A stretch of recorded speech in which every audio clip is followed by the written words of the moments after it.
PFOA라는 물질, 어디선가 들어본 것 같다는 생각이 드십니까? 2006년에 우리나라에서도 화제가 되었던 물질이기도 하죠. 테프론 코팅이 된 프라이팬에 PFOA라는 물질이 있고 그 물질이 각종 암을 일으킨다는 뉴스가 가정에 전파되고 당시 네이버 지식인 같은 곳에도 프라이팬 관련 문의가 많이 올라온 흔적을 지금도 찾아볼 수 있습니다. 미국의 다국적 화학기업인 듀폰이 만들어낸 이 물질은 이미 우리나라에도 무수히 보급된 상태였습니다. 보이지 않는 위협, 눈치채기 어려운 함정이죠. 우리는 최근 가습기 살균제 사건을 겪으며 큰 상처를 입기도 했습니다.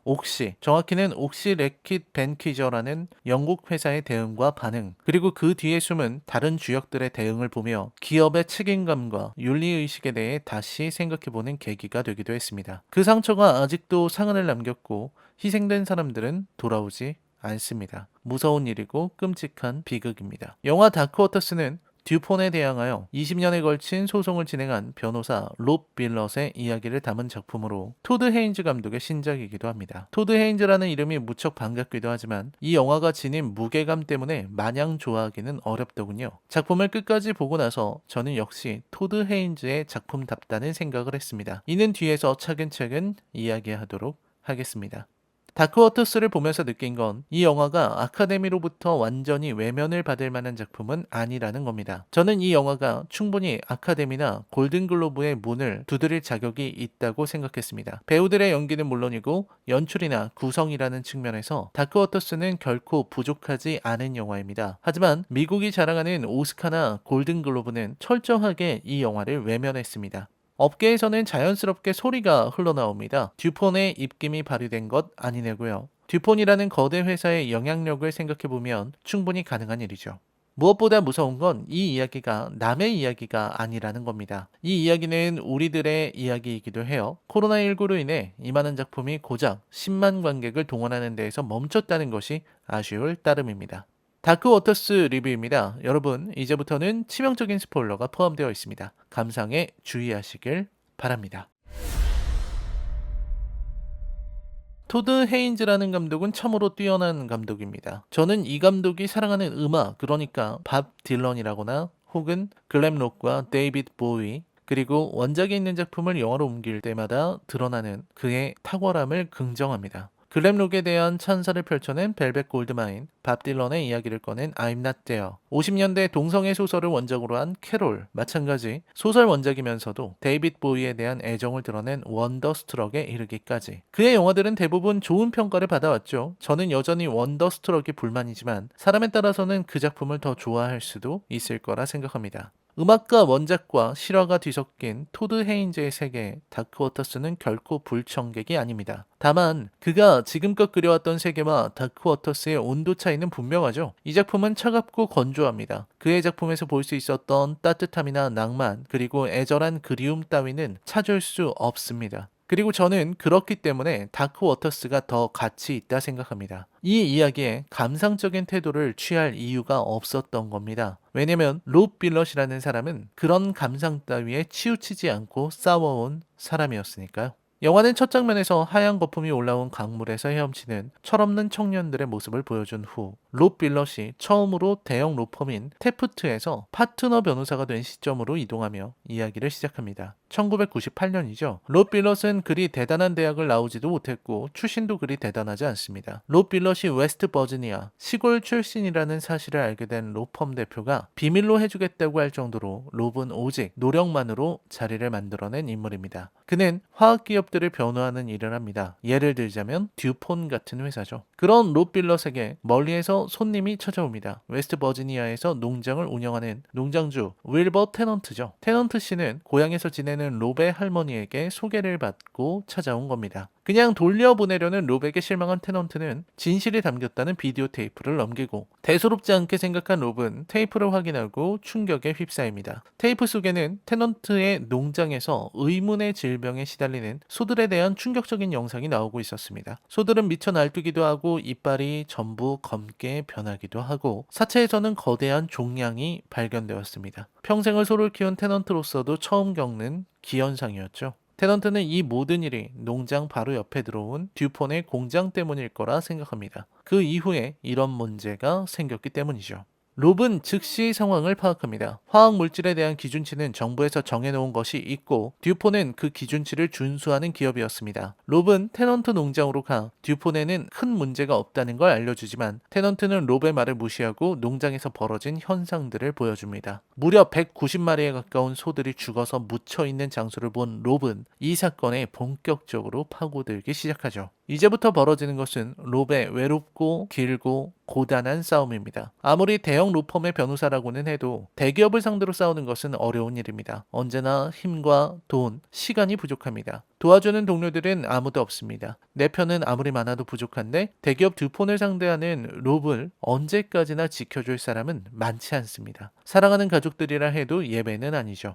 거대 기업, 커다란 악과 맞서는 인물을 그리는 이야기는 무척 흔합니다. 그리고 보통 그런 이야기에서는 주인공을 영웅으로 만들지 못해 안달합니다. 영웅이 되는 과정과 흐름은 아주 뚜렷한 패턴을 보입니다. 예를 들자면 주인공이 어떤 사회적인 문제를 만나게 됩니다. 머뭇거리던 주인공은 어떤 계기를 통해 각성하게 되고 사회 고발로 이어지게 됩니다. 그 과정에서 무수한 장벽에 부딪혀 좌절하지만 누군가의 도움으로 이겨내고 끝내 승리하는 영웅 서사가 흘러나오는 것이죠. 하지만 이 영화는 그런 선택을 하지 않습니다. 우선 주인공 역을 맡은 마크 러팔로의 외모는 평범한 아저씨의 모습이죠. 영웅다운 카리스마나 대단한 언변을 보여주지도 않습니다. 그렇다고 롭 빌럿을 위한 각성 이벤트 따위를 배치하지도 않습니다. 사랑하던 사람의 희생으로 인해 정의를 향한 마음을 다잡는다는 식의 유치한 전개는 없는 거죠. 이러한 극적 장치들을 선택하지 않고 평범한 주류 영화들의 문법을 거부한 이유는 명백해 보입니다. 영웅적인 주인공의 이야기가 아니라 이 거대한 음모 그 자체에 대해서 말하고 싶었기 때문입니다. 롭은 실성한 사람처럼 일에 빠져듭니다. 흔히 변호사가 나오는 영화라고 하면 법정에서 연극 같은 변론을 하며 좌중을 압도하는 장면이 주류를 이룰 것 같지만 이 영화의 롭은 법정에 서는 일도 그리 많지 않습니다. 후반에 법정에 서는 장면은 있지만 정작 자신이 변론을 하지도 않습니다. 그는 대부분 서류 뭉치랑 씨름하느라 시간을 사용해요. 저는 이런 부분도 좋았습니다. 극적으로 영웅화되지 않은 평범한 변호사 역할요. 그리고 롭은 마침내 진실에 다가가게 됩니다. 듀폰이 제출한 서류에서 발견한 의문의 단서들, PFOA와 CAC 그 근거였습니다. 롭이 밝혀낸 PFOA는 과불화 화합물이라는 물질입니다. 인간의 몸에서 결코 분해되지 않는 물질입니다. 롭이 만난 과학자는 PFOA를 사람이 먹으면 어찌 되느냐는 질문에 사람이 타이어를 먹는 것과 같다고 말합니다. PFOA는 듀폰이 만든 테프론이라는 물질에 함유된 성분이기도 합니다. 듀폰은 이 테프론을 들러붙지 않는 프라이팬을 만드는 데 이용했을 뿐 아니라 아기들 매트와 콘택트 렌즈 등에도 사용했습니다. 그리고 넘쳐나는 폐기물들을 그대로 하천에 방류했습니다. 수돗물을 통해 얼마든지 사람에게 감염될 수 있죠. 물론 듀폰은 이 사실을 철저히 숨겼습니다. 정부 기관은 대기업 듀폰의 편을 들어주었고 그 어떤 과학자도 언론도 롭을 위해 싸워주지 않았습니다. 롭은 마침내 전 인류의 99%가 이미 PFOA에 감염된 상태라는 충격적인 결론을 내놓습니다. 영화를 보는 내내 숨이 막힌다는 인상을 받습니다. 그도 그럴 것이 토드 헤인즈의 연출이 그런 분위기를 자아냅니다. 그간 느리고 몽환적인 작품을 만들었던 토드 헤인즈는 이 영화에서 놀랍도록 무겁고 거칠고 또 차가운 연출을 해냅니다. 음악조차 진중하고 무겁습니다. 모든 것이 이 영화를 심각하게 만들고 있어요. 단 한순간도 웃을 수 없게 만듭니다. 특히 롭이 웨스트 버지니아를 떠날 때 흐르는 존 덴버의 Take Me Home Country Roads 장면은 이 영화에서 가장 인상 깊은 대목일 것입니다. 아름답고 편안한 마음의 안식처 웨스트 버지니아의 고향으로 데려가 달라고 노래하는 존 덴버의 목소리가 울릴 때 롭이 바라보는 시골길 웨스트 버지니아의 모습은 존 덴버가 노래하던 따뜻한 시골이 아니었습니다. 롭이 바라보는 모든 곳에 듀폰의 손길이 닿아 있었습니다. 듀폰은 웨스트 버지니아에 공장을 만들고 유지하기 위해 지역사회에 큰 공헌을 한 것입니다. 많은 돈을 투자해 주민들에게 다양한 혜택을 공급했습니다. 체육관도 짓고 운동팀도 만들고 일자리도 제공하고 멋진 건물도 지어주는 거죠. 지역 주민들은 당연히 듀폰에 대한 인식이 좋아집니다. 그렇게 듀폰은 계속해서 하천에 과불화 화합물 PFOA를 쏟아내고 주민들은 자신들의 건강이 망가진다는 것도 모른 채 행복하게 살아가는 것이죠. 영화가 그리는 어둠과 흐르는 음악의 평온함이 섬뜩할 정도의 대비를 이룹니다. 비록 일본 드라마이지만 리갈 하이 시즌 1의 9화에도 비슷한 에피소드가 나옵니다. 대기업이 공장을 건설하는 대가로 키누미라는 마을에 미나미 몽블랑이라는 이름을 지어주고 커다란 건물도 지어주며 주민들에게는 많은 혜택을 제공했습니다. 주민들은 기업이 주는 성의에 만족하며 살아가는 것이죠. 그렇게 롭의 싸움은 더욱 외로워집니다. 롭은 듀폰이 PF-OA의 해악을 알고 있으면서도 계속해서 사용해왔다고 생각하게 됩니다. 그 핵심이 되는 인물이 바로 버키 베일리라는 인물입니다. 듀폰의 공장에서 일하던 버키의 어머니는 선천적 기형아를 낳았습니다. 이 기형아 또한 PF-OA의 영향이며 듀폰은 비슷한 실험을 시도하기도 했습니다. 롭은 듀폰의 진실을 파헤치기 위해 주민들의 피를 뽑는다는 강수를 두기에 이릅니다. 그 결과 돌아온 것은 지역 주민들의 배척이었습니다. 영화의 후반부로 진행하며 영화는 더욱 무거워집니다. 롭의 싸움은 20년이나 걸립니다. 상대는 거대한 대기업이고 롭은 개인입니다. 롭이 기껏 주민들의 피를 뽑았지만 그 피를 분석하고 결과를 얻는 데에는 엄청난 시간이 들어갑니다. 그걸 기다리지 못하고 처음 문제를 제기한 농장주 테넌트 씨가 사망합니다. 사인은 암이었습니다. 그리고 경무에 시달리고 주변에 살아가는 사람들에게까지 스트레스를 받던 롭은 마침내 자신의 건강마저 위협받게 됩니다. 그 길고 괴로운 싸움의 끝에서 롭은 마침내 승리하게 되죠. 롭이 뽑아낸 웨스트 버지니아 주민들의 피는 PF-OA가 6가지 중증 질병을 유발한다는 진실을 확인해 줍니다. 6가지 질병은 신장암, 고환암, 갑상선 질환, 자간전증, 고콜레스테롤, 궤양성 대장염을 말하죠. 법원은 8천억 원에 달하는 배상금을 판결했습니다. 그리고 롭은 말합니다. 이제 시작이라고요. 20년을 싸워서 겨우 이겼지만 그 기나긴 전투가 고작 초전에 불과했다는 겁니다. 롭이 폭로한 충격적인 진실만큼 영화도 잘 만들어졌습니다. 다만 아쉬운 부분이 없는 건 아닙니다. 롭의 입으로 직접 대기업의 횡포, 정부를 비롯 모든 전문가들이 대기업의 편을 들고 있다는 것을 폭로하며 언론의 말에 휘둘리지 않고 진실을 바라봐야 한다는 식의 장황한 대사를 늘어놓는 부분이 특히 의아했습니다. 그걸 굳이 대사로 직접 보여줘야 하는가 하는 의문이 드는 것이죠. 물론 한국 영화들처럼 아예 연단을 마련해주고 그 위에서 일장연설을 늘어놓는 것보다는 나은 수준이지만 여전히 저는 간접적인 방식을 선호합니다. 감독은 아마 그 대사가 꼭 필요하다고 생각했겠지만 제가 보기엔 과잉입니다.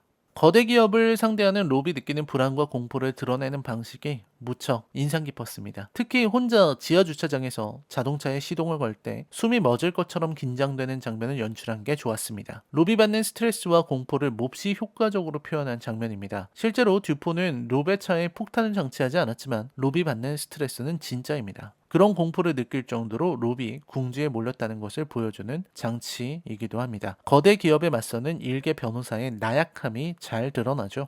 다크워터스는 음산한 분위기와 진중한 태도가 잘 드러난 수작입니다. 보통 이런 영화에서는 사건을 대하는 변호사의 동기에 집중합니다. 어렸을 때부터 정의로운 성격이었다거나 가족이나 친구를 대기업에 잃었던 경험이 있거나 암으로 누군가를 잃었다거나 혹은 약자들, 듀폰에 당하는 사람들을 보며 큰 감정적 동요를 얻었다는 식의 이야기가 반드시 나오죠. 영웅의 탄생을 알리는 비범한 탄생의 비밀을 풀어내는 겁니다. 다크워터스는 그런 걸 전혀 하지 않아요. 굳이 롭이 지닌 결의와 의지를 설명하지 않는다는 점이 가장 좋았습니다. 그걸 구구절절 설명하고 의미를 부여하고 하다 보면 선동적인 영화가 되거나 촌스러운 작품으로 전락하는 것이죠. 이 영화에 담긴 가치 중 무엇보다 큰 것은 다름 아닌 용기일 것입니다. 롭 빌럿의 용기뿐 아니라 토드 헤인즈와 마크 러팔로의 용기이기도 하고 앤 해서웨이의 용기이기도 합니다. 이런 영화를 제작하고 맞서고 폭로할 수 있는 그들의 표현의 자유와 용기가 부러워지는 지점입니다. 다크워터스에 대한 재평점은 10점 만점에 7점입니다. 영화 중반에는 MBC 뉴스데스크에서 PF-OA의 위험성을 보도하는 장면이 나옵니다. 지금보다 젊던 시절의 엄경 앵커의 모습이 인상적이죠. 그리고 그 장면이 의미하는 건 아주 심플합니다.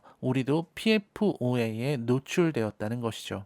듀폰이 만든 이 끔찍한 재앙은 미국에 국한된 것이 아닙니다. 영화에 나오는 버키 베일리 닮은 사람은 버키 베일리 본인이라고 합니다. 영화의 현실성과 심각성을 더 적나라하게 보여주는 장면이죠. 여담이지만 200년 역사를 자랑하는 듀폰의 기업 이념은 안전, 보건, 환경 보호, 윤리 준수, 그리고 인간 존중입니다. 라이너의 컬처 쇼크 영화 리뷰는 계속됩니다. 시청해주셔서 감사합니다. 저는 다음 리뷰에서 뵙겠습니다. 안녕히 계십시오.